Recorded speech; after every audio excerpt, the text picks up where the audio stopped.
நான் உங்ககிட்ட இப்போ ஒன்று கேட்குறேன், அதை நீங்க செய்வீங்களா? செய்வீங்களா? இதுதான் தப்பு. தமிழக அரசு 3000 ரூபாய் கொடுத்தாங்க. இந்த வருஷம் தான் நமக்கு பொங்கல் வருதா? இந்த வருஷம் நம்மளுக்கு பொங்கல் வருதா? 5000 ரூபாய் கொடுத்தாங்க போன மாசம். 5000 ரூபாய் வாங்கினீங்களா? வாங்கியிருக்கோம். எல்லாரும் வாங்கி என் வீட்லயும் வாங்கியிருக்காங்க. கோடை வெயிலாமா, இது வரைக்கும் நம்மளாம் வந்து ஒண்ணுமே வெயிலையே பார்க்காத மாதிரியுமே இப்பதான் புதுசா வெயில் கண்டுபிடிக்க மாதிரியுமே இவங்க வந்து இந்த 5000 ரூபாய் கொடுத்துருக்காங்க. சத்தியம் பண்ணுவாங்க, சத்தியம் கேட்பாங்க, நீங்க எங்களுக்கு தான் போடணும்னு சொல்லி போட்டு இந்த சொம்புல வாங்குவாங்க, சத்தி வெத்தலையில் சத்திவாங்க, எல்லாத்துக்கும் சத்தி நீங்க போடுங்க, தப்பே இல்லை. ஏன்னா சத்தி வாங்குறவங்க யாருமே உத்தவம் இல்லை.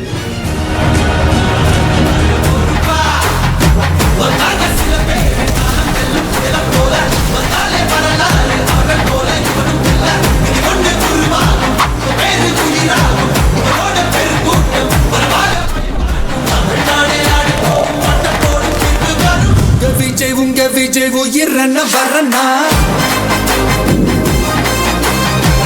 விஜய் உங்க விஜய் எளியவன் குரல்னா,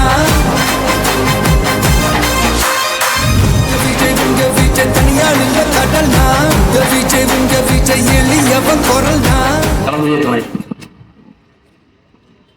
தோளோடு தோள் கொடுத்து தோழமையோடு கழகப் பணியாற்றிக் கொண்டிருக்கின்ற தமிழக வெற்றி கழகத்தின் தலைவர், வெற்றி தலைவர், நம் நெஞ்சமெல்லாம் குடியிருக்கும் தளபதி அவர்கள் நெஞ்சில் குடியிருக்கும் தோழிகளே தோழர்களே, உங்கள் அனைவருக்கும் என் முதற்க நன்றி.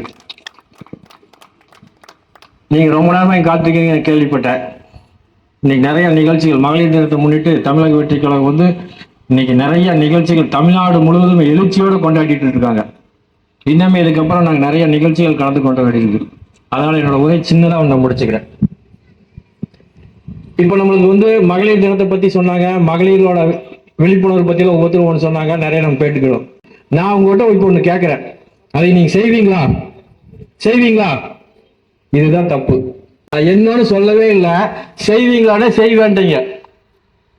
ஃபர்ஸ்ட் நம்ம என்ன சொல்ல வரோன்னு ஃபர்ஸ்ட் கேட்டுங்க, அதுக்கப்புறம் நம்ம வந்து செய்வீங்களா செய்ய மாட்டோமா அப்படின்னு நம்ம யோசனை பண்ணுவோம்.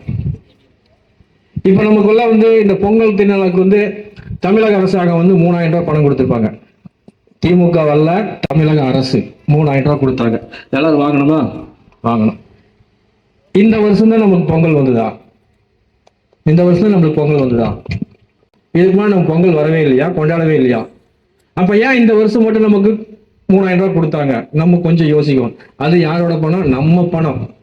நம்ம அரசாங்க பணத்தை எடுத்து நம்ம கிட்டவே கொடுக்குறாங்க 3000 ரூபாய், அவங்க கொடுக்குற மாதிரி. அடுத்தது 5000 ரூபாய் கொடுத்தாங்க போன மாசம். 5000 ரூபாய் வாங்கினீங்களா? வாங்கியிருக்கோம். எல்லாரும் வாங்கி என் வீட்லயும் வாங்கியிருக்காங்க.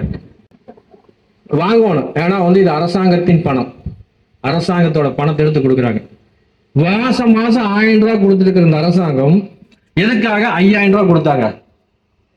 மாசம் மாசம் 1000 ரூபாய் கொடுக்குறாங்க. ஏன் 5000 ரூபாய் கொடுக்குறாங்க? கோடை வெயிலாமா, இது வரைக்கும் நம்மளாம் வந்து ஒண்ணுமே வெயிலையே பார்க்காத மாதிரியுமே இப்பதான் புதுசா வெயில் கண்டுபிடிக்க மாதிரியுமே இவங்க வந்து இந்த 5000 ரூபாய் கொடுத்துருக்காங்க.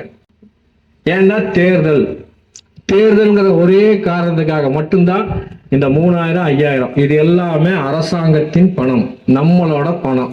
பல வகையில வந்து நமக்கு வரிகளா போட்டிருக்காங்க. இன்னைக்கு நேற்றுக்கு பார்த்தீங்கன்னா சிலிண்டர் விலை நேற்றுக்கு ஏற்றிட்டாங்க, 70 ரூபாய் ஏற்றிட்டாங்க.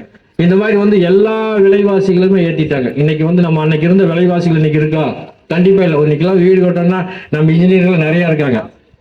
ஒரு சிமெண்ட் எவ்வளவு? அன்னைக்கெல்லாம் வீடு கட்டணும்னா ஒரு 10 லட்சம் தான் கட்டக்கூடிய வீடுகள் இன்னைக்கு 30 லட்சம் ரூபாய்க்கு மேல ஆகுது. எல்லா விலைவாசிகளுமே ஏற்றிட்டாங்க. எல்லா விலைவாசிகளும் ஏற்றிட்டு எல்லாமே நம்ம ஏற்றிட்டாங்க. வரி மேல வரி, எல்லா வரிகளை போட்டு நமக்கு பேருக்கு அங்கொன்னும் இங்கொன்னுமா இலவசம் கொடுத்துட்டு, அதுவும் எலெக்ஷன் அன்னைக்கு பார்த்து கொடுப்பாங்க. மகளிருக்கு பேருந்து இலவசம் இதெல்லாம் கொடுத்துட்டு கொல்லைப்புறத்தில் வந்து டாஸ்மாக் அங்கங்க இப்ப நிறைய கடைகள் ஓபன் பண்ணிட்டு இருக்காங்க புதுசா. இதெல்லாமே வந்து பண்ணிட்டு நமக்கு வந்து பேருக்கு இந்த பணத்தை கொடுத்து நம்ம கண் துடைப்புக்காக நம்மளை இந்த மகளிரை வந்து தற்குறியா நினைச்சிட்டு இருக்க இந்த அரசாங்கம் வீழ்த்தப்பட வேண்டும். அதுக்கு ஒரே வழி, தளபதி அவர்கள் நமக்கு வந்து 2026 தளபதி அவர்கள் ஆட்சிக்கு வரும். அவர் இன்னைக்கு அரசியல் கட்சிக்கு வந்ததுக்கு அப்புறம் அவர் பாட்டுக்கு சிவனேன் படம் நடிச்சுட்டு ஜாலியா இருந்தார், உச்ச நட்சத்திரமா இருந்தார். இன்னைக்கு அரசியலுக்கு வந்ததுக்கு அப்புறம் அவருடைய தனிப்பட்ட வாழ்க்கையிலிருந்து பொது இதுல இருந்து எல்லா விதத்திலுமே அவருக்கு ஏகப்பட்ட இடைஞ்சல் கொடுத்திருக்காங்க. கரூர் சம்பவம் ஆகட்டும், சொந்த வாழ்க்கையாகட்டும், பிரச்சாரத்துக்கு வர்றது, எல்லா விதத்திலும் ஜனநாயக படம் வெளிவர முடியல. அனைத்து துன்பங்களையும் அளவு கடந்த துன்பத்தை சகிச்சுட்டு இன்னைக்கு வந்து அரசியல் நமக்காக வந்திருக்காரு. இந்த ஒரு தலைவரை நம்ம விட்டுட்டோம்னு வச்சுக்கல, நம்மளை காப்பாற்ற யாருனாலையுமே முடியாது. நம்மளை காப்பாற்றுறதுக்கு யாருனாலையும் முடியாது.